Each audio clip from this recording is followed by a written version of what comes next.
Good morning, everyone. I know it's early. It's early here in the Central Time Zone. Uh, couldn't sleep real good. Got up, getting some coffee, and thought we'd talk a little drones and see what's up. I don't know how everybody's doing. Welcome in. Welcome in.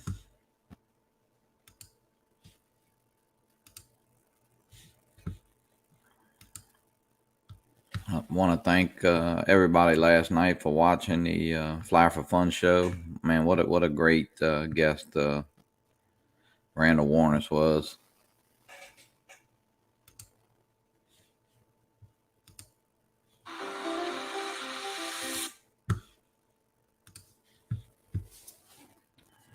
Good morning. Good morning.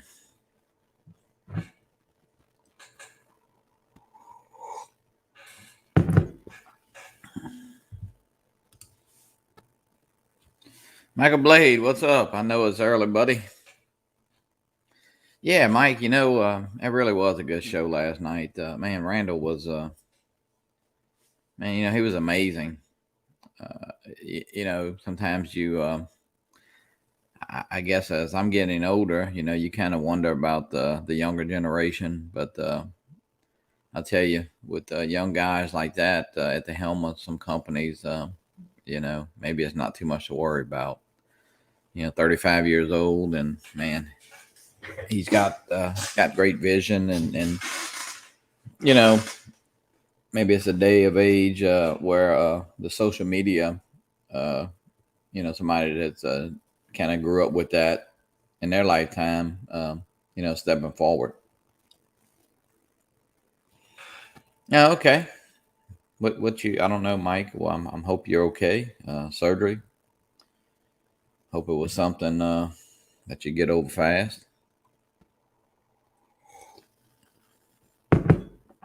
I know. I had I still have it. I had a toothache. Well, I thought it is a toothache, and man, I had to go to the dentist, and he's thinking it's sinuses. Actually, the X-ray and all looked great on the tooth, so well, that's good. So yeah, I was kind of under the weather myself. I wasn't feeling real great yesterday afternoon doing the show, but kind of hurt a little bit last night. Got some amoxicillin, some antibiotics, so hoping that'll bring that. Kind of have a little area there swollen. But hey, all is good. A lot worse problems in the world. Maybe even try to cut some grass in a little bit, get all that done. I usually like to get it cut on Thursday. That way it looks good for the weekend and frees the weekend up. So I'm trying to get all that done. Maybe pressure wash a little bit by the pool and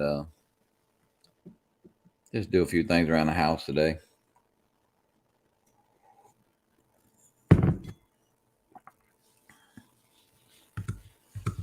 But yeah, man, Randall had some interesting comments last night, about the drone industry and what direction, Autel wants to go, that's for sure. And, one thing I think I was kind of surprised about was his candidness about, being very candid. And, he even talked about, hey, drones coming out so quick. I know, sometimes I think that's really all we kind of do is, worry about when the next drone's coming out. But he said kind of embrace what you have now and fly it, and that is true. And I know, of course, Mike, you do FPV, so you can build your drone at will. Something new. But for the camera guys, it seems like we're trying to rush. Hey, what's the next drone coming out? I know we're all waiting on this mini Xeno, and they already talk about the Air 3 or the Mavic Mini 3, whatever is coming out.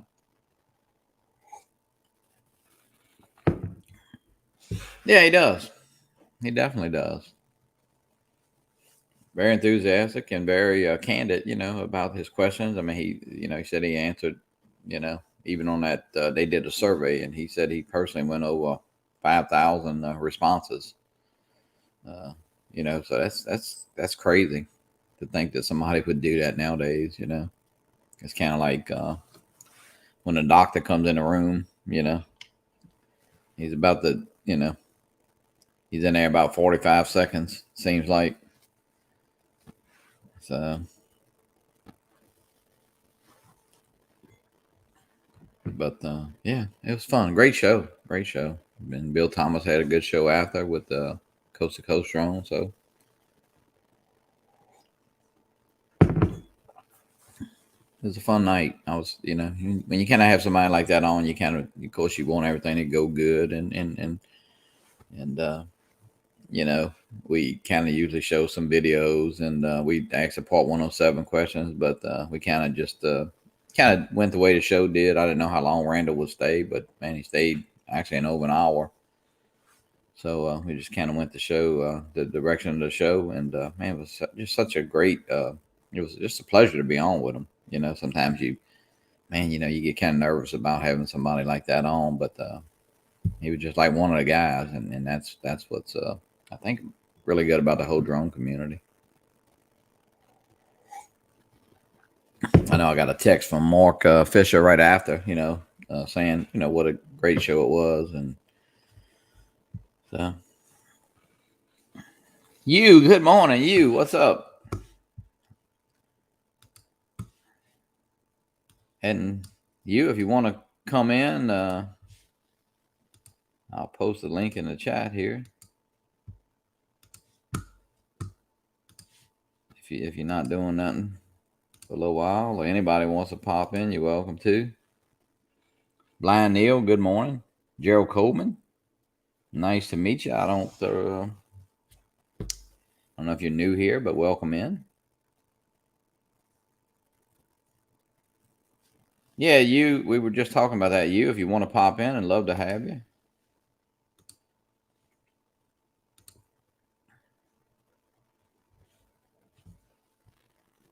Okay. To do groceries.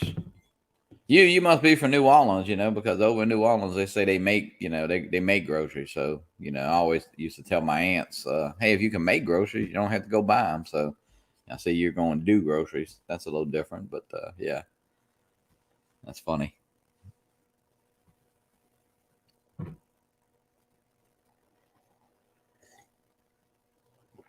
But yeah, and glad you caught the show last night. It was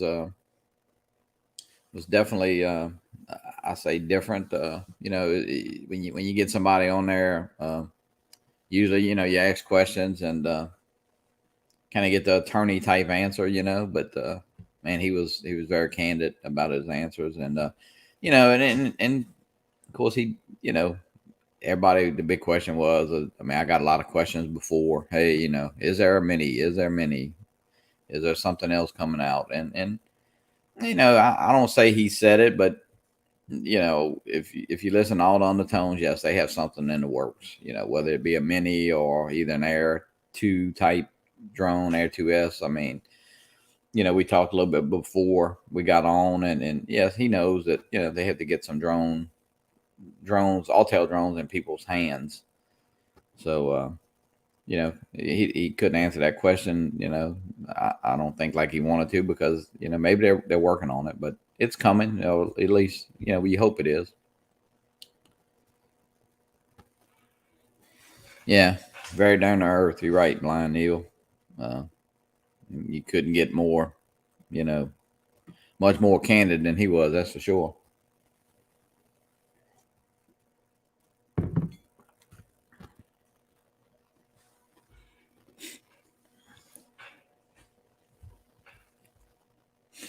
So how's everybody been? I know the summertime is flying by here. I think actually my daughter goes back to she's a teacher.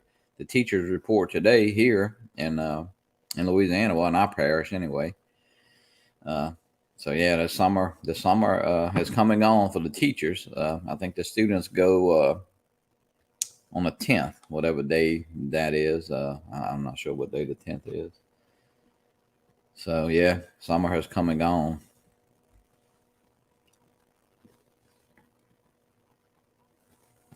Yeah, yeah.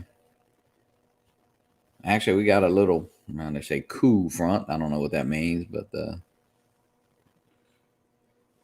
yeah, I see that. Eat more possum. Yeah, yeah. I think, everybody gets, for us here in South Louisiana, now we got to get past hurricane season. It's been really quiet. It was kind of busy early in June, and then we've had these couple months now. So we're hoping, of course, we're coming into our peak time here, probably the next 30 days or so. If we can squeeze by them, or at least, it's not so bad if you get some kind of storm, but, of course, you just hope it isn't that, really bad storm, of course. But, hey, I like it quiet. Last year we had 5 hit the Gulf Coast. Well, hit Louisiana alone. So it's starting to take its toll with insurance companies and insurance prices and the way, uh, I am a Part 107 now. It seems like, and I really don't advertise. I mean, I just kind of did it for personal reasons. Just wanted to get it, although I am a real estate agent. But I have done a couple roof inspections because a lot of the companies now, if you try to change companies, especially, because of high prices and stuff, the new insurance companies want to know that your roof is good, or, they're setting rules like your roof can't be less than 10 years old, which, not everybody in Louisiana can have a roof that's less than 10 years old, but they want a quick shots of the roof. So, I say it's fairly easy to do. It's just 4 or 5 shots. So I've done a couple of them. I'm not saying it's easy money, but it is kind of easy. But yeah, so with the hurricanes, lot going on with that. Just hoping get past that for us here. Moving to our local football team here. I got wearing my Southeastern shirt. They play football, I think, on September the 5th, so less than a month away now, or right at a month. They open up the season, of course, as does most universities. So yeah, it'll be football season. We kind of squeeze through the summer here. Of course, COVID. They have a mask mandate now again in Louisiana, and we're on the rise really bad. So seems like that kind of starting all over. It seemed like it was kind of going away, and now it's kind of starting all over again. We had a trip to Italy planned. I guess. Oh my God. It will be 4 years. We were supposed to go now again this March coming up, and I really doubt that that's going to probably take place. So we had to pay for that trip about 18 months before we were supposed to go in 2021. No, 20. So yeah, the trip's been paid for, like, coming up in March. It'll be like 42 months. So, and I don't know. I don't see that trip happening this March again. So it's kind of like. They won't give us our money back. I mean, they keep, it's a Viking Ocean cruise. So kind of see what's going to happen there.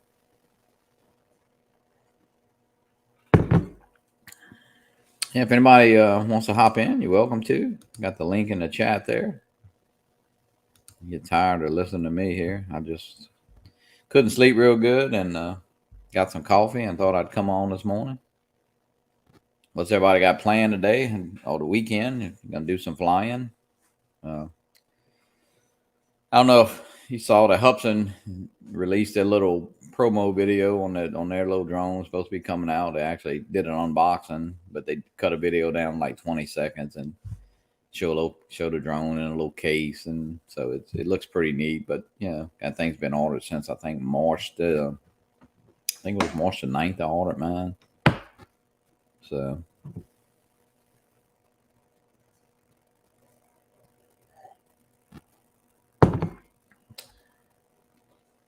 and on the heels of last night's show, would people in the chat order a Autel Mini if they produce one, or not, some kind of other Autel drone that's not, that right now the Evo 2 is around, I think around $1,500. So, if they came out with a starter type or middle price drone, I don't think they'll come out with something really, and he talked about, toy drones are of course harder to fly than, a good drone. So, but something in that $500 to $700 range, I think they could get some drones in people's hands. So, and I think that's what's coming from them. And how opt would you be to buy it? I mean, I know I probably would. Waste some money on this stupid little Femi. It was like $349. So, hey, you got the little Xeno Mini coming, and if it's not doesn't perform, so you'd have $700, $800, $900 in two little drones that you probably couldn't get less than half for. So would you be better off just buying something really good? Randall even talked about that. We as drone people, kind of like we want a new. Seems like at least the camera guys. I know the FPV guys, you can build your own at any time, but camera guys get antsy if there's not a new drone out, and seems like every 90 days or so. Gary Sullivan, welcome in. Yeah, Gary's new to the chat. Gary actually showed a video last night at Gary's. He was at the Rhode Island Drone Meetup, and Captain Ray met him. DeMarco, welcome in, DeMarco. DeMarco, if you got a few minutes, you're welcome to pop in. I don't know. You're probably doing the kids and getting ready for work. Jerry, the link is in the chat. Gary, all you got to do is hit it if you want to come in. We'd be glad to have you. Just kind of talking a little bit this morning, goofing off. Something I do pretty regular. No, I usually do it on Sunday morning. I do a little drones and coffee. Kind of after Chris Hope, they do a sunrise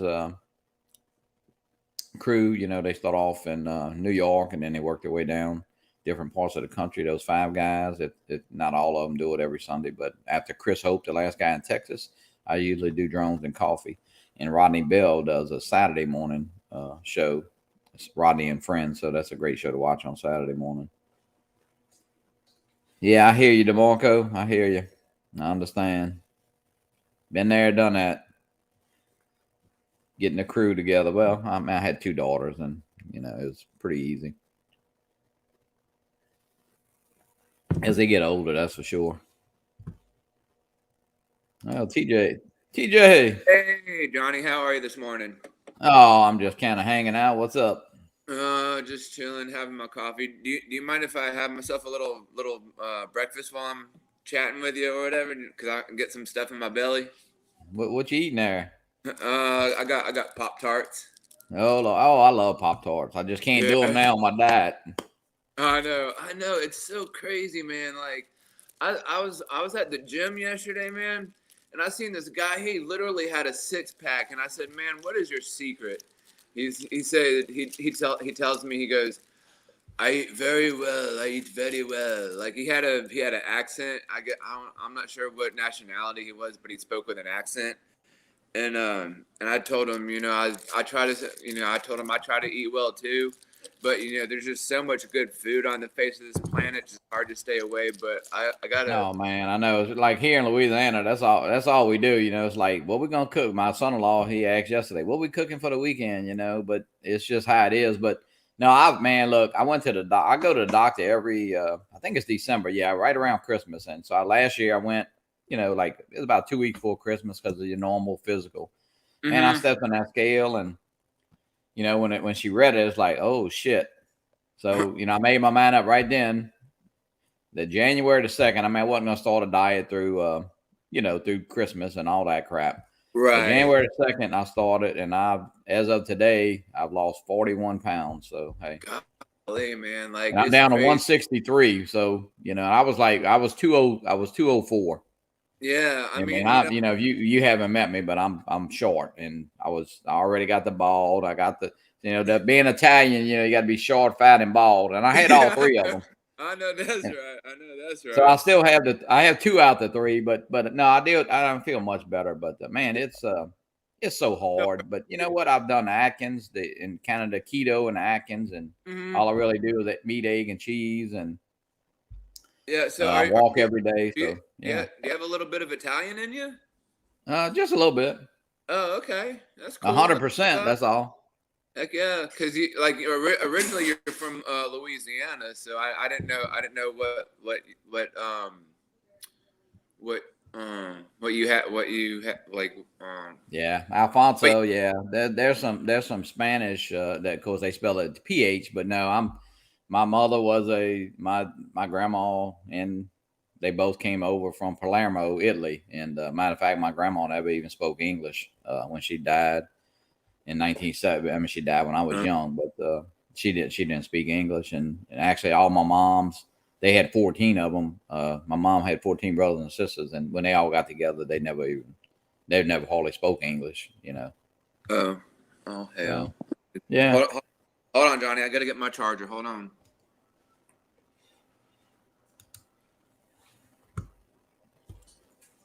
Gary. Yeah, I don't know, Gary. If you're just sitting around, you're welcome to jump in. All you gotta do is hit that link there in the chat. I know we practiced yesterday a little bit the first time you was ever on, right? And Gary's gonna be a future guest on the Fly for Fun show. Captain Ray met him over in. So what did you think what do you think of old Randall last night? Mr. JLC. Oh man, he was such a pleasure to be on. You know, he Yeah, he was seemed like a so pretty swell guy, man. yeah. Very knowledgeable, and like he knew a lot about drones and stuff like that. And I saw something. I think it was Mikey or it was something else that somebody had posted about where that Amazon had fired. I think they had fired over 100 employees, and they were going to start using drones to deliver Yeah, packages and I don't stuff. I don't And see that happening, but hey, we'll see. Gary, welcome in. Thank you, buddy. I was thinking, I thought to myself, I was like, well, how is that going to be possible? Like how if they do decide to do that, how far how far is the range going to be? Because I there's think people that live. yesterday I got a Federal Express guy, and he's a man. I say we become friends because he comes between my daughter and me. He comes almost every freaking day. But anyway, he backed the truck in. I was teasing him. I said, "Man, I don't have nothing that big," and he had a little box about this big. But anyway, he said, "I'm just turning around." But I was teasing him. I said, "Man," he said, because I had a drone thing on. He said, we started talking. I said, "Yeah." He said, "Well, I don't see that happening." He said, "Listen, I got about 25 packages left. It's probably take me no more than, I don't know, 35, 40 minutes because they were all right here, close. So Right. if you had to take every one of them packages, even if first of all, they had to be 5 pounds or less or even smaller, somebody would have to hook them. Somebody had to, like, he couldn't deliver a drone package to my house with the trees I have in my driveway. Ooh. So, he said I could deliver all them packages before they probably could deliver 3 by a drone, which he's right. Now, under medical, could you get something to a hospital really quick on a heliport up there? Absolutely. Some medicine.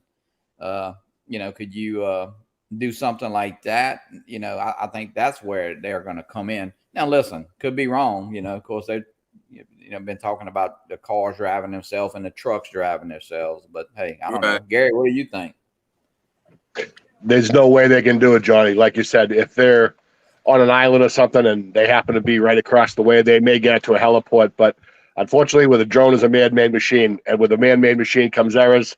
So even if you have sensors all the way around it, like if you're in an active track and you're walking through the woods, you'll see it bumping down, but it's not going to catch every little twig or anything. And all of a sudden it's coming down and they just see a little twig. It's not going to catch it. The drone comes down, and God knows when it comes down, Amazon's going to have, it's going to be a $3,000 or $4,000 or $5,000 machine. It's going to take one. They're going to crash it. They're going to be out all that money for what, a $15 delivery? I don't see that ever happening. No way. Yeah, I mean, I don't either. Like I say, now listen, under the medical, like from where I live, I literally, and of course I would be lying out of sight, of course, but I could probably make it to our local hospital, with a package if I had to, But I mean, I don't know. I think it's good and it sounds, but as far as pizza delivery and all that shit happening, I don't. No way. Never happened. Well, it's funny that you mentioned that, Johnny, because I see the commercial with the Noid running around, and I think some state up north or somewhere I think they've already started that driving the vehicle that drives itself to deliver the pizza. Yeah. I'm not sure where it was, but I think they've already started it, and I was like, man, that is crazy. Well, hey, you know what? We'll see how it all works out. I personally don't think it'll happen, at least the way they say it, under medical type reasons and that kind of stuff. Maybe a bad wreck on the interstate, they might could, I don't know. I mean, drones have a lot of good that can be used, but Right.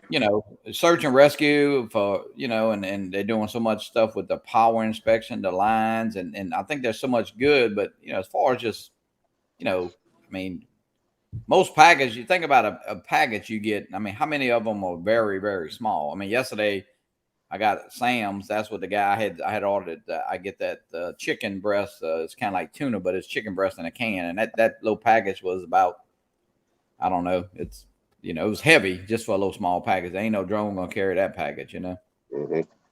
And you made a good point too. If you're in a rural area, you've got like 20 deliveries. Like I said, that guy can go boom, boom, boom. So depending upon where the Amazon facility is, that's going to drop that 2-pound can of tuna. He's going to drop 1 box. He's not going to drop 5. So now he's going to get somebody to go over, set it up, grab it, hook it up, do all that stuff. And what about the shipping charges? Right now I can order a set of propellers that'll come here from California, and I have Amazon Prime, so I don't pay anything anyway. But let's just say if I didn't, they're going to charge me, $3 or $4 for shipping charges. It's going to cost them a hell of a lot more money to set up that drone, put it up, hook it up, and then fly it, 15 to 20 miles? I mean, they can't have Amazon facilities at everybody's neighborhood. You know what I mean? No, DeMarco, I just put it up. I mean, DeMarco, I agree. Could you have a van that pulls in a central location? But, man, who's going to fly the drone and who's going to hook it up? And like you say, by the time he does all that, he could probably come down my street. I live in a very, populated area. Right here on this street, we have probably 100 apartments because it's a college town, and we have few houses on it. I mean, if he just parks the truck in my yard, I could make 30, 40 package deliveries for him in a matter of 15, 20 minutes. You know what I mean? That'd be fun. Man, Angela, welcome in. Angela, Lost Girl Hikes, and Lost Girl Hikes is the future. She's on next Wednesday on our show. So, yeah, I was actually, dagnabbit, I just lost my train of thought. Oh yeah, okay, so, yeah, I was gonna say, yeah, that'd be crazy if we just walked out our doors one day and a drone was just dropping off a package. I'd be like, yeah. Well, I mean, listen, I'm definitely, I mean, hey, I'm open to it, but I mean, some houses are undeliverable. Some neighborhoods are I mean, it's just like, look, the pizza, they still have areas where they won't deliver pizza. So that will be, and then, you get into like, well, you deliver to 103 Oak Street, but you won't go to 123 Pine Street, because of area or neighborhood or this or that. So I just think it's kind of, I mean, our little town here is very, I mean, there's a big, huge population of oak trees around the campus and all that. And you can't get a drone, Right. Well, pine trees. Here's a question. Here's a question too. So what would happen if you walked outside and one of their drones just happened to lose connection or just fall out of the sky? You have to walk around your house with a football helmet on. I know. I'm listening. I'm gonna grab some coffee. Go ahead. But yeah, I was actually. Hey, now, okay. So you're Gary. Where do you live at, Gary? I live in Whitman, Mass, about 20 miles south of Boston. Oh, okay. So you're in Texas then? No, Massachusetts. Oh, Massachusetts. Oh, okay. Because I thought you said you're just outside of Austin. So I thought Texas. Let me give you the accent. Boston. Oh yeah, there you go. There you go. I went to a baseball game up there, a couple games. My friend's son pitched for the Red Sox, and this guy was sitting next to us, and I'm talking, and he's like, I said something about water. We were talking about that Wade had just got his water bill in Boston, and being from South Louisiana, he was arguing with the people at the water company because the bill was very expensive, and I think water is pretty expensive up there in the neighborhood he was living in for some reason. And we was telling the guy, and he said, I have to ask you, what are you saying? I said, I'm saying water. And he said, it's water. I said, well, what is water? I don't know what that is, So, That's but he was like, uh, I can't understand you and you can't understand me. Oh yeah, my that's God, it's like funny. it's funny how people say things differently. Like some people say pecan, some people say pecans, some people say, cut on that light or turn on that light, or there's a whole different, different sayings. But Yeah, DeMarco, you're right. I guess if you get hit by one of those trucks, hey, that's but the chance of getting hit by a truck is pretty slim. But hey, I'm gonna tell you what, I wouldn't be I wouldn't be mind being the first person hit in the head by a drone from Amazon. At least I might be able to retire nicely. yeah, or That's just funny.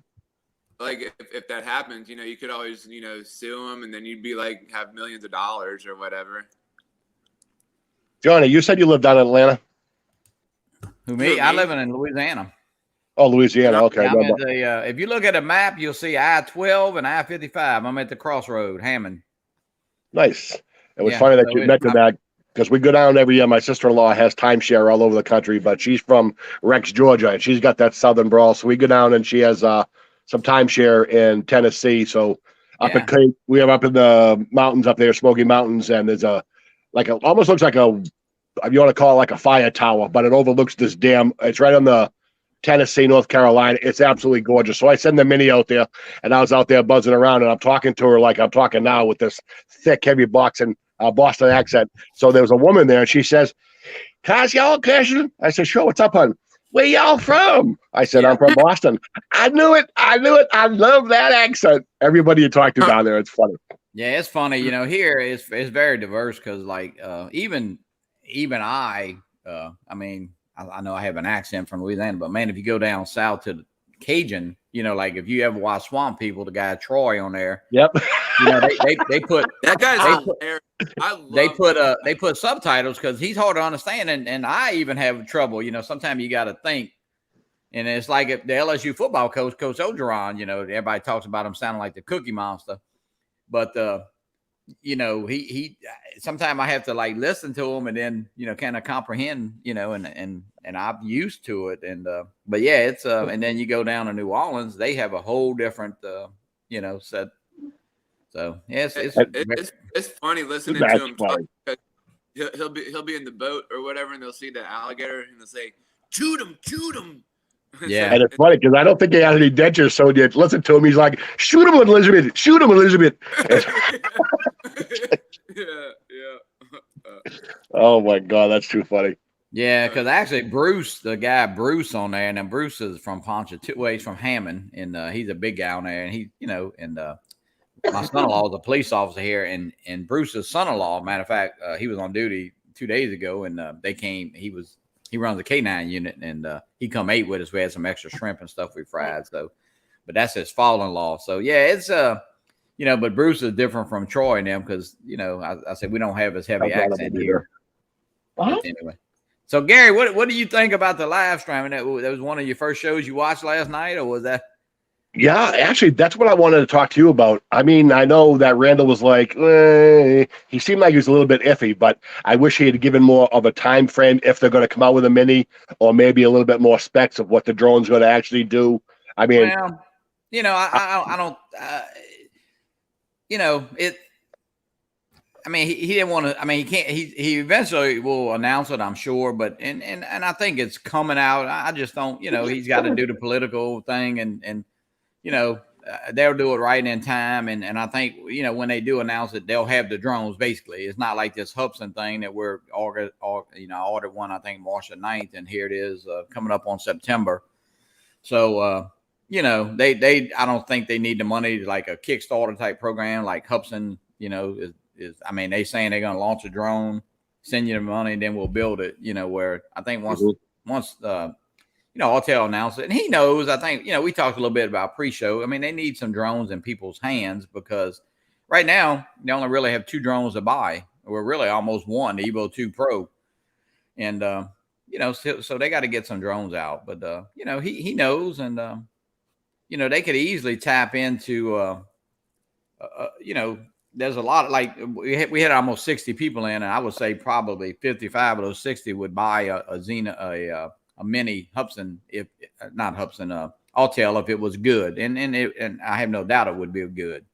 Absolutely. I'm a big fan of the mini series. I love my Mini 2. That is my go-to drone. I fly that 95%. I have the Air 2, Air 2S, and I love those drones, but my Mini 2 is my go-to drone. I don't understand it. I was at the lake. We was on vacation last week, and it seemed like, and not because it's that much smaller, but and I have a GPC case, and I know the case is not, but maybe that much difference between the Air 2S and the Mini 2. But I just grabbed the Mini 2 a lot, you know. Mm-hmm. Now, when I was back at the lake house, I always seem to grab the Air 2S. But it's just so easy to fly. It's very responsive. It takes great pictures and video, and you know, it even has the zoom feature on the camera, which the Air 2S don't have, which everybody still can't figure out. You know, that's just something they want to add and making you ask for it. I don't know why.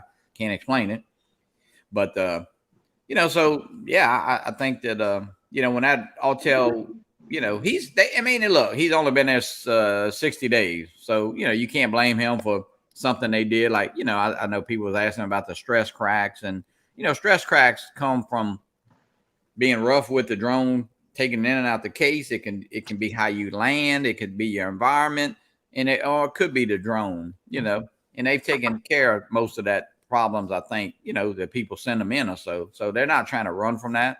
And he's not, you know, being very candid, he's not trying to run from anything, because how many CEOs would even come on you know, to get a guy come on a show that gets 40 to 60 people. I mean, think about that. You know, how, you know, I know relationships are built like that, but, you know, in this day and age, you know, he could just put out a video on YouTube and do a little show like this, not show, but do a pre-record it. And then, you know, hey, you can let people watch it, you know, but coming on there live, taking time away from his family and stuff. I mean, that's amazing. We went down. I was flying. Actually, we had Mark Fisher, and Mark, you know, Mark from Rhode Island. Yeah. And he's got that brick, and I'd never seen an Autel. I had really no interest. I'm a DJI guy. So I saw Mark's, and I was like, holy Jesus Christ. I picked that thing up. It was like picking up a 15-pound bag of sugar. I mean, it's a great drone, but I understand, but on a little piece of metal or plastic, whatever, I can understand the stress cracks. I can see that happening a lot. Mark's a great drone pilot. He's probably the best that I've seen. With that issue. But I mean, getting back to that Hubsan thing that you were talking about, now I'm reading the reviews on that. I mean, 4K at 60 frames per second, it's going to have better range than they're saying. It's going to have better range than the Air 2S has. It's going to have sensors all the way around. Now, this is a place I've heard nothing but negative things about Hubsan. I'm not going to say anything because I've never flown one. But if DJI can come up with that, now they're talking the new Mini 2 is only going to have the front and rear sensors, not versus the sides. Why can't they put all that technology into something as good as the Hubsan Mini? Yeah, we'll see. I mean, I had a Hubsan Zeno too, and be honest with you, it flew really good as far as the flying. I mean, and actually, one thing about Hubsan, and I've had that's the only one I had, but you know, they keep tweaking. You know, they get firmware updates, so they keep up on top of the drone. Not like Fimi. You know, I had the little Fimi Mini, and of course the horizon tilt problem with Fimi has always been there. It's there again with the Mini. But you know, sometimes you'll get an update and fly the next day, it'll be straight. And then the next day you fly with no update or no changes, it'll be different. So, you know, I don't know. And, you know, Randall kind of touched base on that. You know what? A toy type drone is harder to fly than a you know, you give somebody a little bitty drone that, you know, we had bought one, I guess, 3 or 4 years ago for my youngest granddaughter. And of course, the minute we went outside, 5 minutes later, the drone's up in the tree, you know, of course. You know, where if you have a little Xena, if you have a little Mini, DJI Mini, the original Mini, I mean, listen, if you put it up and don't touch anything, the drone will just sit there. You know, so, you know, that's the difference. And I think that's what people, you know, they kind of get turned off by the toy type drones. But yeah. Yep. I think there, you know, and I'm like DeMarco, yeah, he probably sold some drones last night, believe it or not, you know, not as of today, but I think everybody, you know, everybody on there will probably step up to some kind of, to that Mini if they introduce it, or, you know, if they introduce something like an Air 2S type drone, you know, Autel. Yep, that would be nice. I mean, I'd love to see Autel come out with a Mini. I think it would be a game changer for them. I mean, I'm hearing different things like the sales are down and all. They don't really have a whole lot of drones versus where DJI, like every 3 months, they're coming out with something new. They really need to slow that down because even Ray and Randall made a good point yesterday. It seems like that they're not giving anybody really enough time to absorb what their drone can actually do and what the features are with it. It's like every 3 months, and oh shit, they got a brand new drone. Let me go try that one. Meanwhile, the other one you've only flown. Yeah, and I think that's something as even drone owners and purchasers, we probably, I mean, I bought the Femi. I mean, it was cheap, $319, I think it was, if you ordered it early, and you know, but you kind of got to step back after a while and say, man, you know, do I really need that? Because I mean, listen, right now, and I'll tell it just like it is, and I mean, if you have a Mini 2 and an Air 2S, it's probably the only two drones you need for a hobbyist, you know, and you could do more than hobbyists with the Air 2S for sure, you know. Mm-hmm. I mean, you don't like, really need. Go ahead, TJ.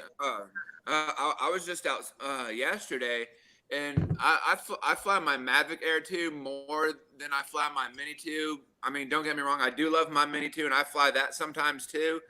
And like you know those big round water towers, you know, that the oval shaped ones that look like a balloon. So there we have one here, and it says Lake Worth on it. So I had a doctor's appointment yesterday in Fort Lauderdale. I was with my mom, and then after I left her house, I went to find that water tower, and I took my Mavic Air 2, and I put it up, and I just circled around that thing and made a video. I mean, I just did a fly around, and then I did a flyaway with the sphere, and it was just awesome. I looked at it again. I was like, wow, that's a real good job I did there, I think. Air 2 is a great drone.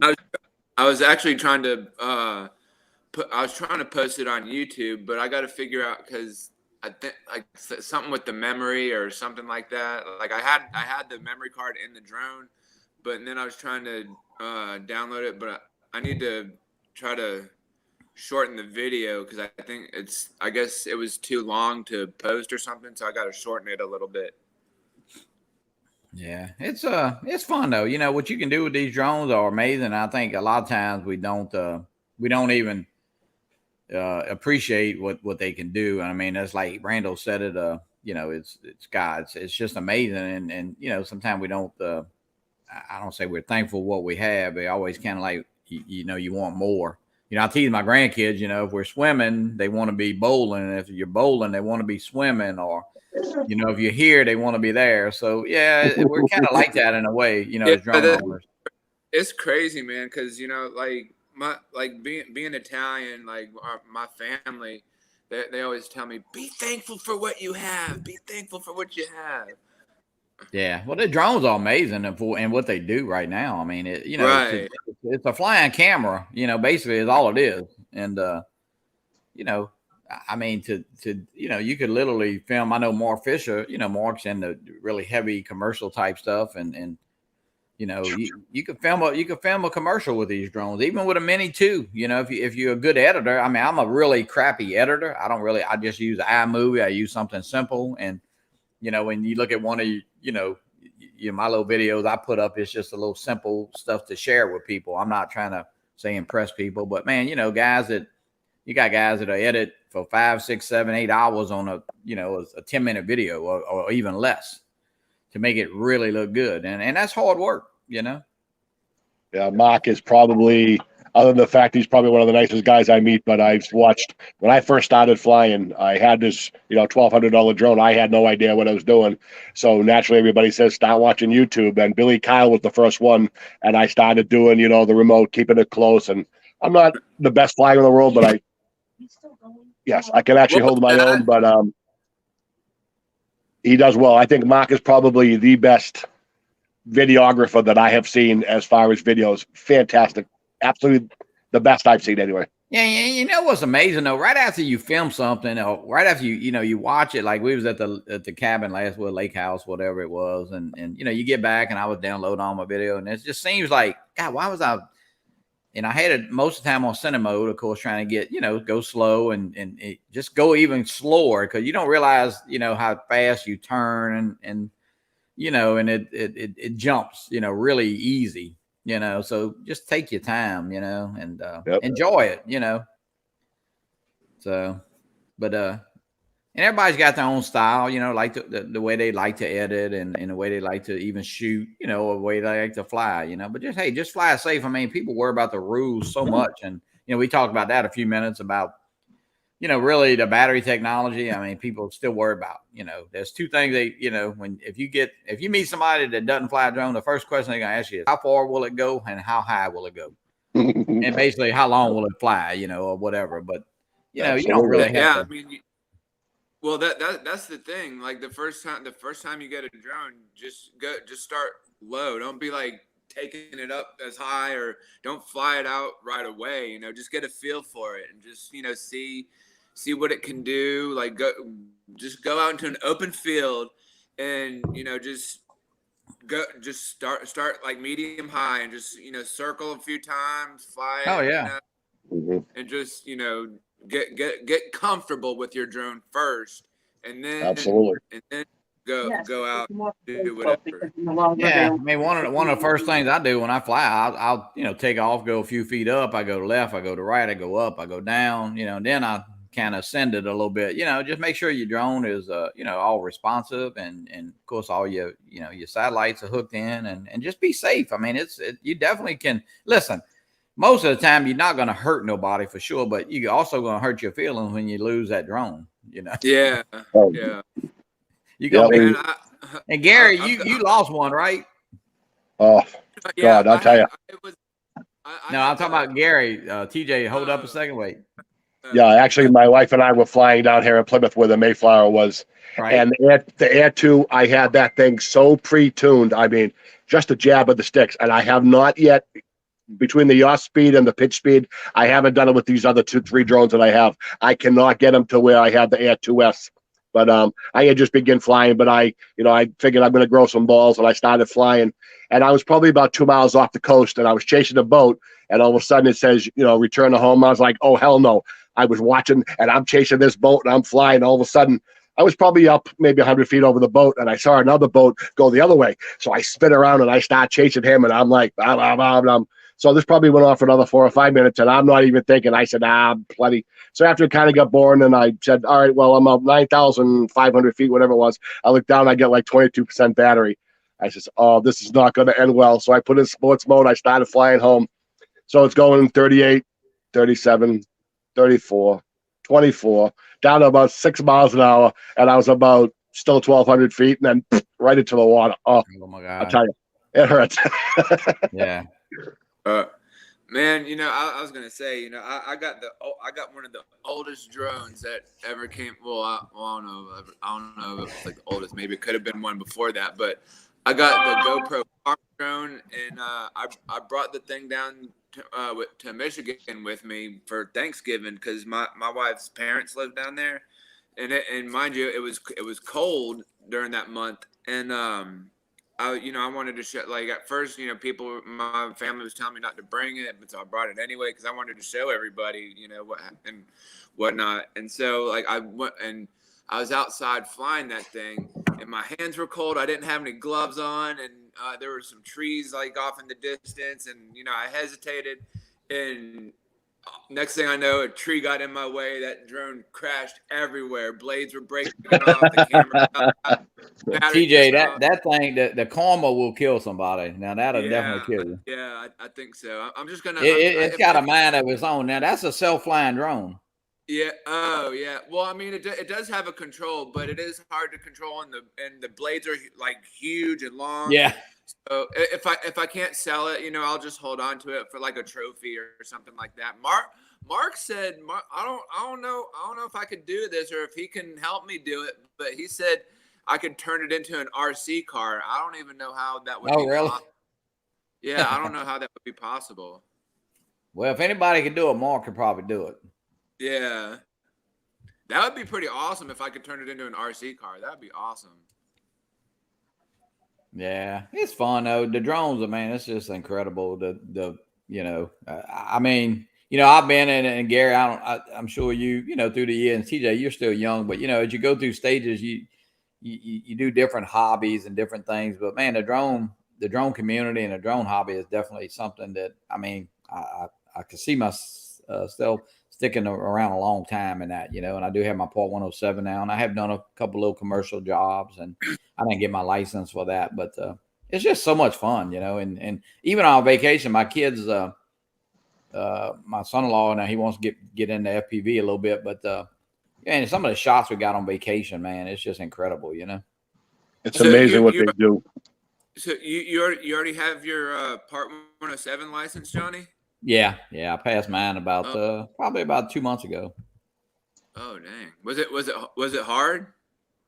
It was okay. I mean, I think if you just put your mind to studying it, what I did is kind of basically took, I'll say, about 2 weeks off from. I don't say, well, we just still did our show, but I didn't watch. I had to refrain from watching a lot of YouTube. I just watched those videos. I did the remote pilot 101 thing here, and I did that, and you can watch Tony Northrup, and there's a ton of videos you can watch for free on YouTube. But yeah, I scheduled to take it, and I did okay on it. I made I think an 88. So a 70 is the same as 100, so it doesn't really matter, Yeah, I was texting Mikey. What was it, yesterday? And I told him, I was watching the video about flying in New York City and stuff like that, and then I was watching Friends, and they were talking about the Statue of Liberty, and Mikey was telling me you can't take off like wherever you want to. You got to get approval. You have to make sure get make sure that it's okay, and you got to be aware of like where you can fly, where you can't fly. I have the Kitty Hawk app on my phone. Yeah. And I asked if you could take it if you went to the Statue of Liberty, if you went all the way up there and descend it at the top. You ain't gonna. If you might go, but you probably spend the rest of your time from the jail. Yeah. Looking, Yeah. And so like I told him I have the I got that let's see, where is that? I got that drone study guide book, and I told Mikey, like when I was in school, I wasn't a very good test taker. Like I would read the information over and over and over, and then my parents would quiz me on it, and then you got this one right here. Yeah, exactly that one. Exactly. And so it's you know what, they did have on question, the one I took had a lot of questions on manned air planes, a lot more than I thought. Now, I was having trouble with I would say the sectional charts is probably the hardest things to read. But they give you a book when you go in, and you have the legend, and most of those answers to the questions are in the legend, of course, when you read it. So what I did, it was 1 through 60. I wrote 1 through 60 on a piece of paper, 60 questions. I think you got to get 43 right to pass. So I circled the number of what I thought was 100% right when I answered the question, which when I went through it, I had 50 of the 60 circle, which, I felt pretty good. And I changed I had 10 question marks, which was kind of iffy. And the thing about the test is when you read the question, there's 3 answers, and one of them you could throw out immediately, because it's stupid. And then the other 2 is, of course, it's one of those 2. So, I ended up, made an 88, and I was happy, and I was very nervous. I hadn't taken a test since I was, I've been a realtor 25 years. The last test I took was to become a realtor. So when I even walked in, the guy that had an older gentleman in there, and it's like, man, he was like, I'm here to take the test. And he was like, man, you seem kind of nervous. I said, well, I am nervous.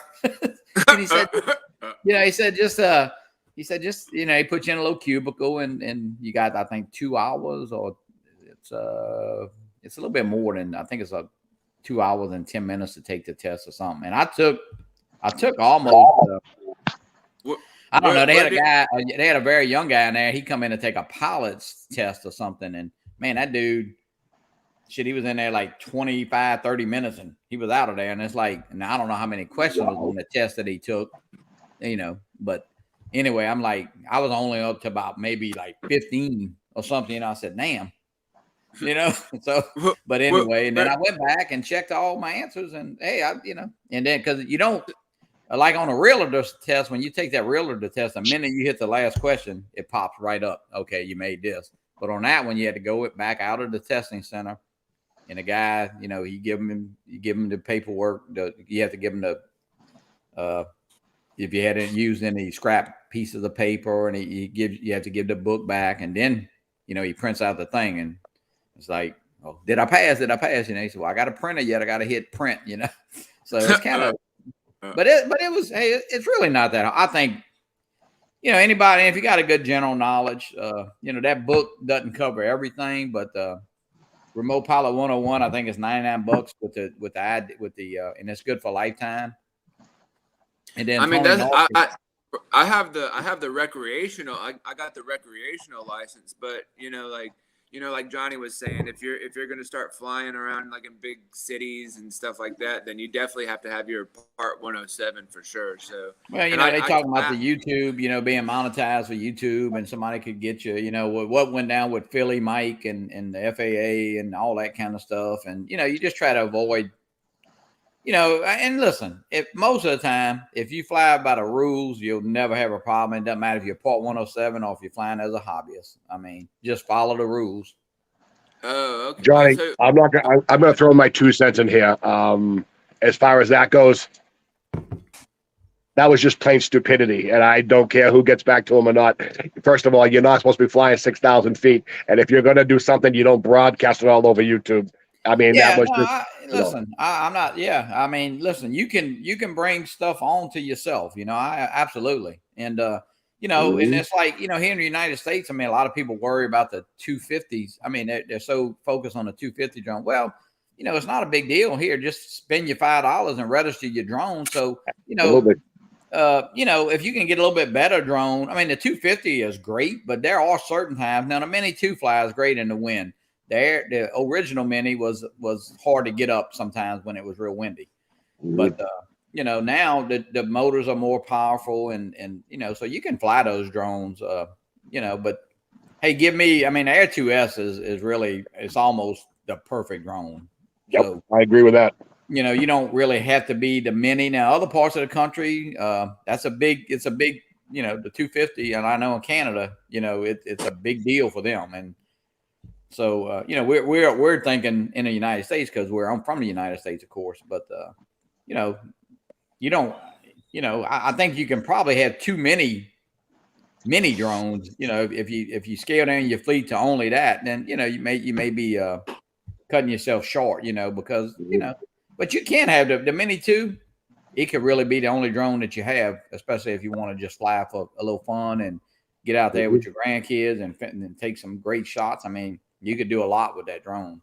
Absolutely. Great videos. I mean, that's the one I did the tugboat on.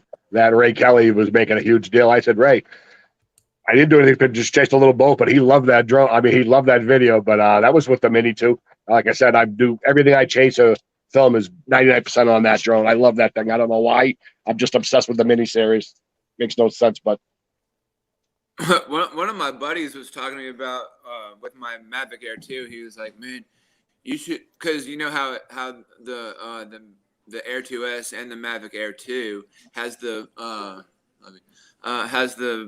follow you mode, and he was like, man, you should get your Mavic Air 2 and try to follow a bird, like hit the follow me thing with a bird, like have a bird follow it or something.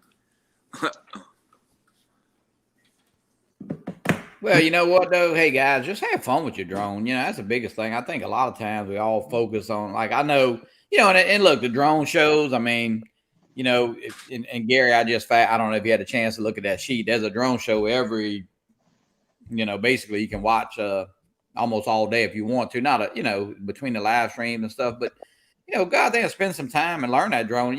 And I said it last night. There's guys that don't even. I mean, they just go up, they fly, they land, and they don't even ever try the, special flight modes or all the active track. And you may not need that for where you fly. And I understand that. I haven't really used the active track a whole lot besides doing a little testing stuff. But, and most of that stuff that they do in those automated flight modes, you can do, on your own, and you become a better flyer, when you do a drone of yourself, when you do a circle. So, try to do those and always, I always land manually. I hardly, I don't say I've never hit, but probably I can count on my hand, like the times I've hit return to home because I just like bringing the drone back myself. Now, is it a great feature to have? Absolutely. So, but yeah, hey, practice. Now, Mike, welcome in, Night Train. When you go to land or bring it back home, do you catch it in your hand? Most of the time I do. I mean, if I'm here in my driveway, I'll land it, on a concrete. But like my whole vacation, we were on a boat taking off. It was either on like a little island that we was at that lake house, and that was a little different catching and landing and taking off, from your hand. I mean, it's a little different because the boat's moving and. But it's not a hard drone to catch. You do have to be careful. I mean, we had, I had 6 grandkids in the boat. We had 6 adults, so we had a lot of people. A small platform, and most of the time they would jump out swimming, and I would take off. Even I set it on top of the motor and take off. Right. But, you just got to be careful. I was kind of nervous catching my drones, and then Matt, I met Matt, and he was teaching me like how to do all these things. I was like, he goes, don't be scared to catch it. I was like, all right. So I just grabbed it and I was like, wow, that wasn't hard at all.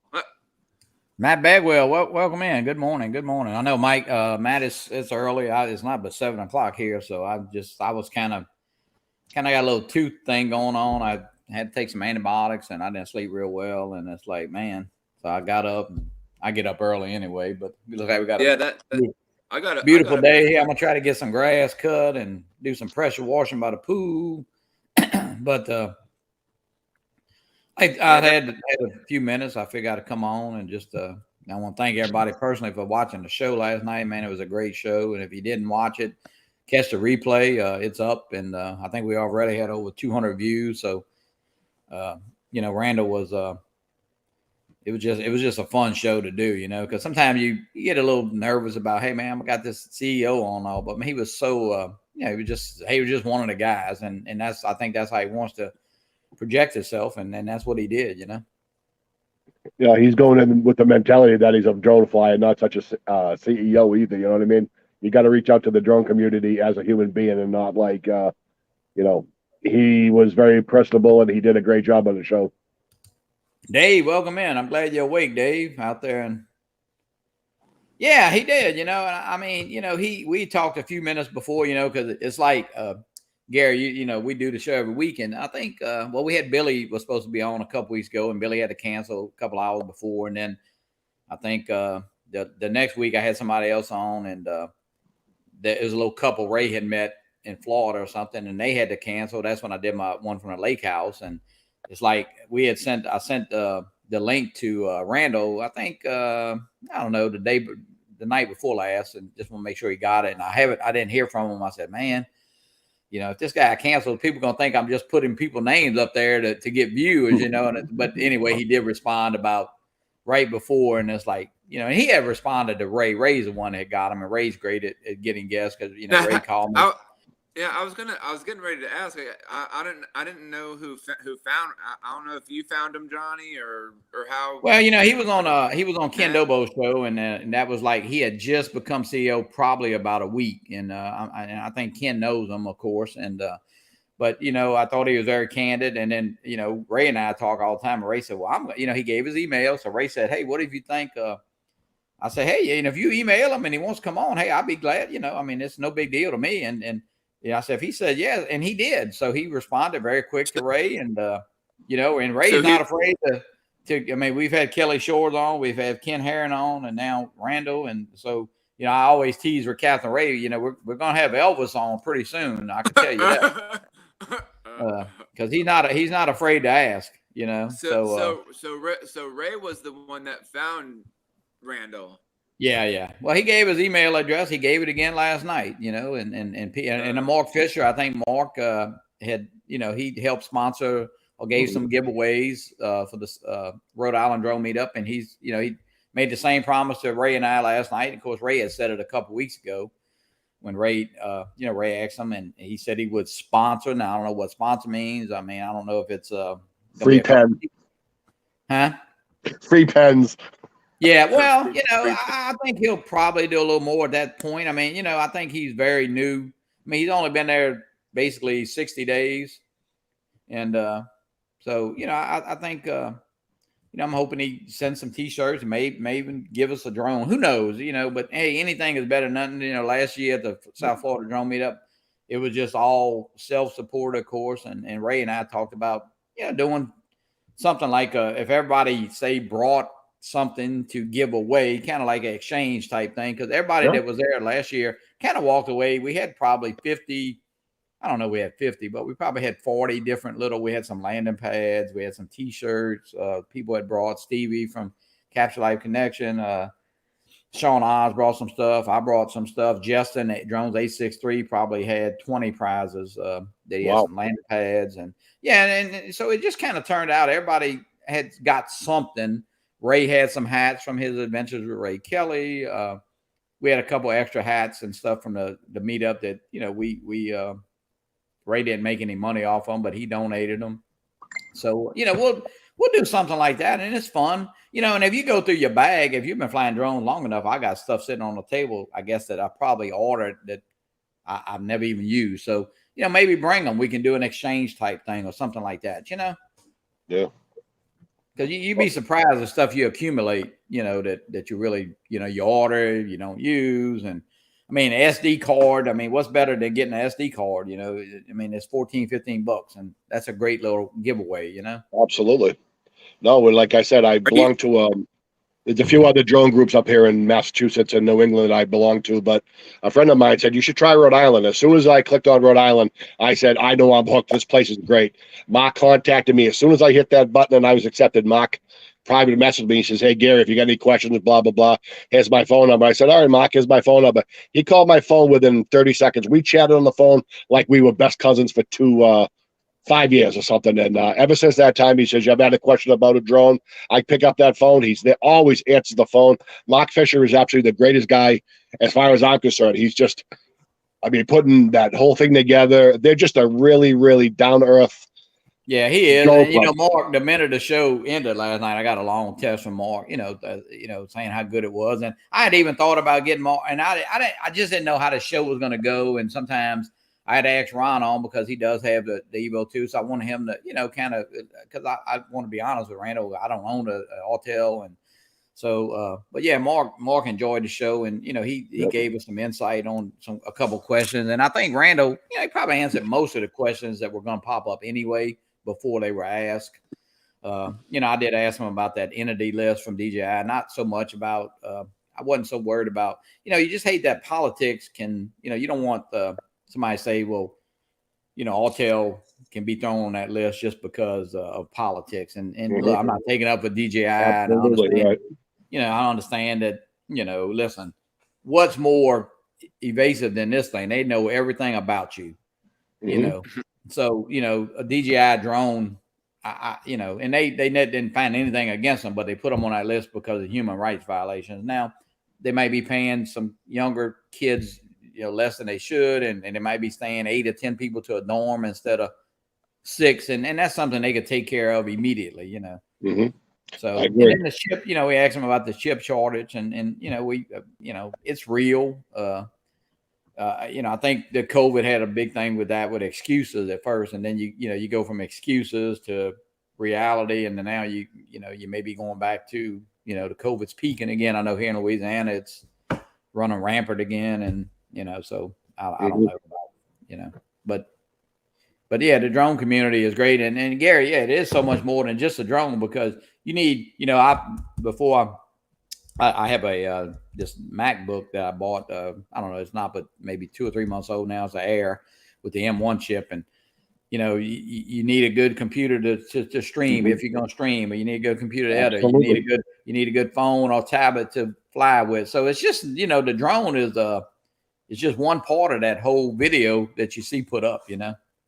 Well, that's why I asked Mark, because like I said, as far as I'm concerned, Mark Fisher, with the commercials that he does, it's almost memorized, because you got to look at that 4 times when he does it. Just absolutely incredible art that the guy has. But I was speaking to him yesterday, and most of the editing I do is right through my phone. I have one of those Galaxy things you can just put some stuff together, and I don't have any computers. I have a laptop, and I have no idea how to edit crap. So I started talking to Mark. Yep, go get this, go get that. You got to learn that. And Mark has been a real inspiration to anybody who's into that drone community. Like I said, it's a big family down here, and I'm glad to be part of it. Yeah. You know, let me tell you a funny story about Mark. He, you know, one night I'm sitting here at home, and it wasn't long after, I guess, the South Florida. Well, a few months, whatever. And so I put a video up, and he sent me a text, said, Johnny, basically what he didn't know how to tell me. You know, he was trying to say something. I said, Mark, he said, can I give you a call, or so anyway, he said, I want to help you with your video editing, but he didn't want to, you know, like, I guess he thought he was hurting my feelings. And listen, I'm about I use iMovie. Okay. And it's nothing fancy. And all I do is put, you know, to share with friends. I'm not trying to get 1 million views and all of that. But anyway, so he said, I'm going to get with you. So I said, Mark, I appreciate it. Listen, you can't hurt my feelings. I mean, look, I know I'm bald. I don't need you to tell me, you know what I'm saying? But anyway, so yeah, we're going to get together, and, you know, I'm going to try to maybe get a program, and he'll help me. You know, matter of fact, he even said we possibly could do a live stream on not on our show. We could do a stream where he can show that would be awesome. Yeah. Because I mean, listen, you know, when you look back at some, like, you know, we showed videos last night, and for instance, I only showed a couple last night because it was running late and all that. But, you know, like the Backpack Jackie on is her channel on. She's on International Drone Seekers on Sunday. Man, she does some incredible video. Stevie and Chris Waters, they do some Sunrise Water Media and Capture Life Connection. But Jackie videos over, and she's from Spain. And, you know, it's like, man, when you show one of her videos, you know, I'm not showing one of my videos after hers. I can tell you that, you know. But no, but yeah, you know what? Just post your stuff. And Aldrin Astachio, who was on, and Aldrin's big in the YouTube community. I mean, got a 150,000 subscribers. I mean, he said just post things. Don't worry about, you know, just post it. I mean, you're sharing your videos, you're saving it as a way to store it, and don't worry about, you know, being. I mean, it's great to always want to do better, but you know what, man, just watch those videos and have fun watching that. YouTube, absolutely, 100% right. Yep. You know, hey, just post it. I mean, yeah, listen, my videos are crappy, but they're fun to me. You know, that's all that matters.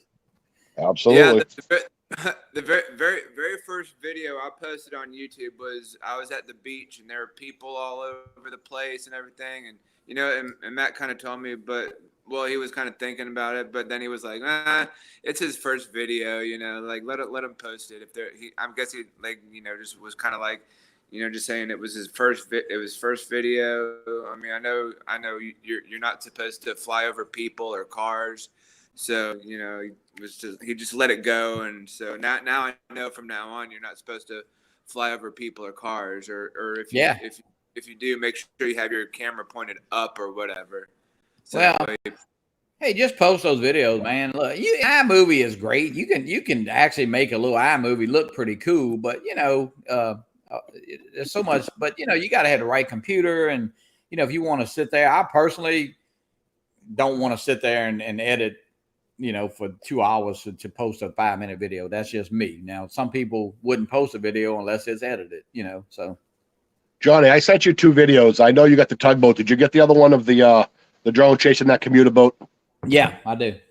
Yeah, well, somebody got on there, and I mean, the FAA, they screw up everything. They're telling you that you can fly over people, and I'm like, oh, okay, now you can fly over highways, but then it's a little bit more in depth. You have to have prop protectors. I mean, I don't know what the law is, because I don't even think that they know. I think they just throw all this shit to a hat. Yeah, and say, it's got to be under the new Part 107. You can fly at night if you just taking that and recurring. Of course, you got to have the lights But as far as the people, I think there's some special rules, and yeah, and it's always changing. And you know, it's always going to be changing. You got remote ID. You know, I mean, it's fixing to come in the next probably 24 months. And you know, that was, you know, the big thing about Autel. You know, people were, and I wanted to bring up about the geofencing because I had seen Randall on a show about a week ago, and I don't even think they had introduced that update up till then, but you know, they're not trying to tell you can take off, but they're just warning you. Now that could change,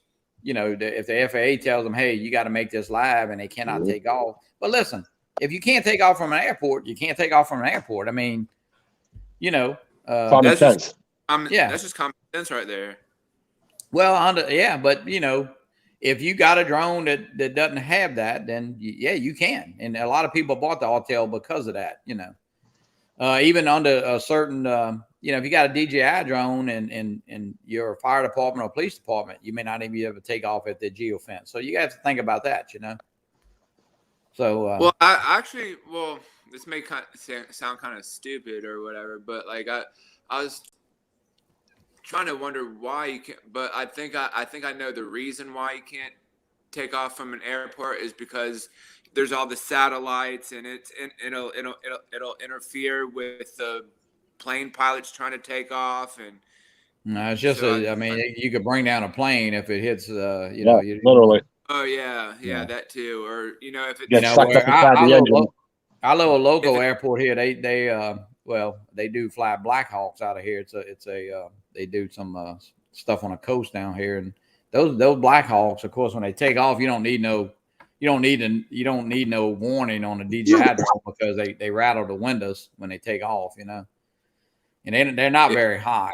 So, but yeah, it's you just fly safe. I mean, most of the rules are, I would say, it's common sense. I mean, are you probably at a legal flight at some point on almost every flight? Absolutely. When you look down at the screen and look back up and you lose that drone for a second, well, guess what? You're probably illegal at that point. It's like, I don't see the drone, but okay, I do see it. So, FPV, you're looking in the screen, you're not, how many people really have spotters flying FPV? I don't know.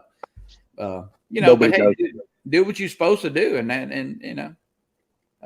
Most of the time, you're probably not going to hurt but one person or one thing, and that would be your drone. I know, I own a convenience store one time right down the street here, and I did. And one time a guy drove up on a motorcycle, of course, get gas. And we have a helmet law here. You're supposed to wear a helmet in Louisiana, of course. And I never would ride without a helmet, even when it was optional. But the guy didn't have a helmet. And the state police guy was getting gas, a state policeman. And one of my friends said, well, the guy don't have a helmet. He said, well, you know what? He ain't gonna hurt but one person only, himself. And that's true. But the drone, you can fly that drone into a helicopter, into an engine, and you don't want to do that, man.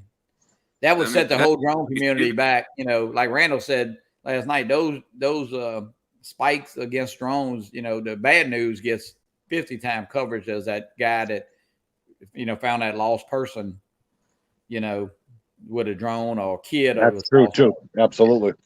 So, but no, it's the drone industry is man, it's been, I'll tell you, greatest thing I've gotten into. It's been fun. I think more people need drones than ammunition in their hands. It'd be a better world if they did. Yeah, what's that, right? Gary? What's that, Gary? I said it would be a better world if they did. Yeah, you're not lying. Yeah, everybody.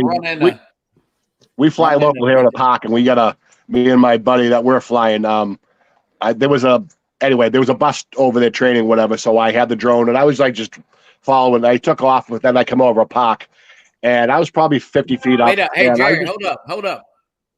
I know what you're gonna say, Johnny. I know what you're gonna say. Gary, is that a park? A park or a park? You're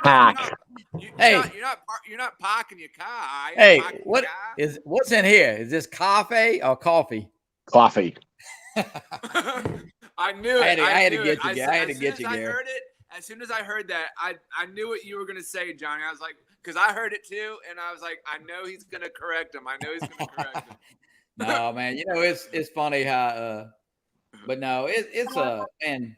The drone community, and Gary, I don't say you're new to it, but if you get into live streams, you'll meet some characters, and all these guys on the left side over here, man, you'll see them, and they support a lot of channels, and they're just so much fun, and you become friends with them. It's we met a lot of these people. Well, we did meet a lot of. We'll meet the rest of them at Spin Up. Gary, you going to Spin Up, or have you even known about Spin Up, or have you? Where's that? It's an event that Kelly Shores run, and if you type in Ready Set Drones, a big YouTuber, and Kelly runs an event in Austin, Texas, and it's pretty. It's one day, November 6th, and man, it is huge. No, unfortunately, I drive a school bus up here in Massachusetts, so once the school goes back into session, I have no choice but to stay here till June. you Gotcha. I think we're are you, all go- are you, going. I mean, I got my ticket, and you it's could, pretty neat. It's supposed to be. We met a lot of people in South Florida, and I'd say we'll kind of meet the rest of the crew over in well, it's in Cedar Park, Texas, which is right by Austin. Mhm. what Yeah. about the South Florida drone meetup, Gary? Are you gonna come to that, or you can't make that either? Or Unfortunately, I can't. Because our April vacation up here is the third week of April. I'd love to make it down there, fly with Ray and everybody, but unfortunately, time it just doesn't cut it. yeah. Stinks. Yeah, I definitely wanted to try to come to the one in Texas, but it's just not in the cards for us. But definitely the South Florida drone one. Yeah, I'll be back in Florida then. I drove. Yeah, it's not well. It's about. It's a pretty good little trip for me, but the one in Austin is about probably about 8 hours away, so not too bad. And I think Maddie's driving from Florida, which is like 18, 19 hours. So Yeah, we just drove down to Orlando, and that was far enough. And we got back here, and I said, "My driving days are over. I'm not that young anymore." And I just, the wife was in the bad mood. One that time we get back up there, I was like, "Nope, that's it, no more." So next time we go, we're gonna fly. Uh, yeah, we had a bunch of people. I mean, Charlie Mafia came from New York, and who else? Ron Brown came from New Jersey. Man, we had a bunch of people drive up from a long way. I know Bill Metro Drones came from where's it, Michigan. So man, Wow. we had a ton of people that drove. I mean, we had a lot of people that flew, of course. But I tell you what, there was John Carroll came from where is he at? North Carolina, I believe, and then Rodney Bell, they came from Virginia. So I mean, there was a ton of people that drove a long way. Wow. Doc Murdoch came from New Mexico, and so yeah. I mean, it was incredible, for amount of people that showed up just to, because when Captain Ray and Maddie and really Brad Austin, they just flew one day and started talking, and they thought they might have 5, 6, 7 people at this little drone meetup. Mm-hmm. And, I was kind of wishy-washy on going myself. And I would have been very pissed if I didn't go after, because even my daughter, they like, when I told them, I said, hey, I'm going to Florida to, meet these, drone pilots. And I was like, well, you don't even know these people, of course, they're, but I said, well, I've been, we've been on YouTube for a year now and stuff and know everybody. And, but yeah, it was so much fun. It was like really more of a class reunion than it was a meetup. Yep, absolutely. Absolutely. I mean, those are always TJ's good. still in school and we're out of school, but Yeah. Yeah, I love the community that I'm in, man.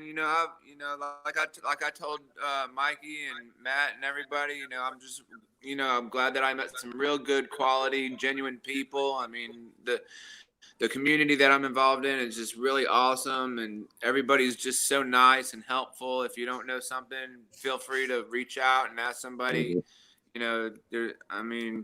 It's just an amazing community to be involved in and to learn and experience. And I've never been to a meetup or I've been to some meetups, but not as big as like the one in Texas, or I've been in like some small ones, but and there was one that I got involved in, and then the guy that had led it, just kind of wasn't. I mean, he was okay, but then we had it was down in Miami when I was with Matt, and we had one of the FAA guys show up on us and saying that there was a bunch of boats out in the water, and somebody had called the FAA on us, and they showed up, and then the dude Andre, he just left us kind of sitting there, and it was just me and Matt, and it was kind of a fucked up situation. So well, you got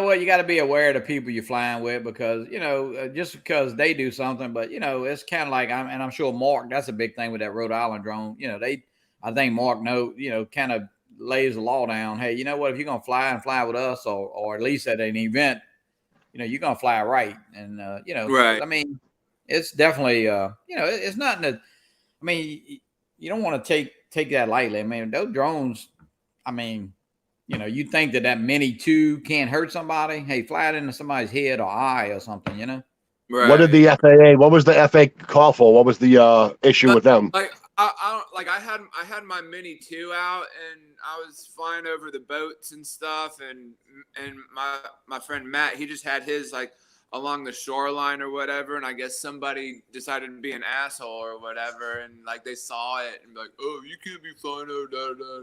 And so they just decided to call. I guess somebody knew somebody in the FAA, and actually, I think TJ, that guy, the FAA guy, was actually at the park or something, and somehow he got the call. But I think, you know, because I think he talked to Matty, and he was okay. I mean, he was cool. Basically, gave him a warning. Yeah. I mean, What was the warning for? Flying over people? What was the warning about, though? Well, he said I think they was, you know, too close to people flying over people. At least the FAA guy was not. I mean, he was nice about it, but you know, there's just the other guy that I don't know whatever the case may be, but I mean, at least you know, like, and I got scared myself because I've never had that happen to me, so I was like, oh my God, what is happening right now? I'm about to shit a brick, like literally. I hope we're not going to jail. I don't want to go back. Now, most time it's about knowledge, and they try to warn you. You know, I don't think that they're, you know, I know for a while there, people was like they're watching every YouTube video and all. And I don't really think that's happening. Now, yeah, if you're constantly doing something, you know, but hey, if you follow the rules, you're not going to have any problem flying a drone. I mean, personally, I don't think you will, you know. No. The problem is that people just can't mind their own business. Like I said, I was flying with a friend of mine up here, and we were out, and we were just shooting over a small pond that's up here in the city that I live in. So I chased a bus. I was right up on top of the bus. I was like about 100 feet. I chased it about a half a mile. So I came back and I went over a park that there's a bunch of people that play over there. And I'm 50, but I'm only doing 5-6 miles an hour, not even videotaping nothing. So I brought the drone back in. And as soon as that thing was in my hand, this car came screeching in the parking lot. And here comes this chick, and she starts flipping out. If I see any video of me on Facebook or something, I'm going to blah. So my buddy who I fly with, he doesn't have any filters. So he basically told her what she can go do with it. And I'm like, just staring at it. I'm like, what is she flipping out? There was nothing even on it being recorded. Oh, because he disappeared. Where did he go? I don't know. Okay. Yeah, that's crazy. Well, you know, I think that's the biggest thing that drones get. You know, they think you're peeping Tom, and that, you know, I think that we have to educate. You know, listen, if you go to, I think Dobo has a video, or was it him? I mean, hey, you know, he shot a drone at say 100 feet from a window or whatever. And you know, you can't. It's like looking at a security camera halftime. You can't tell who it is, or you know, they all look the same. All the criminals look the same when you see it on Facebook. You know, it's like absolutely, it's just a figure, you know. But hey, guys, I'm gonna end this. I got to get over to work, and But it was a great morning, and I appreciate everybody coming in and just give us a little chat here this morning, and you know, we'll do it again Sunday morning. I do it on Sunday mornings, of course, if y'all are awake, and we'll do it after Chris Hope does his last sunrise. Gary, that's a good thing to watch. I don't know if you look at that guys show, they do. They start off in New York, and then Dennis Lovelady plays the ukulele. He is in Georgia, and then they go down to South Carolina, I think, Raleigh, and then they end in Texas. They do a sunrise. Everybody does a sunrise for a few minutes, so it's pretty cool. Oh, no kidding! I'll have to check that out. Yeah, that's on Sunday mornings. And then after that, usually I'll do a little coffee and drone show for about an hour or so. So it's pretty cool. That's every Sunday morning. And actually, they do it. Dennis does it on Saturday. It's just Dennis and Rodney on Saturday morning. And Rodney does Coffee and Friends on Saturday morning. So check out that guide, and you know, you can join in sometimes. I absolutely will do that. Y'all have a great day. TJ, Gary, good to meet you. Johnny, peace, gentlemen. Nice to meet y'all. All right. I'll see you in Florida. Have a great day, everybody.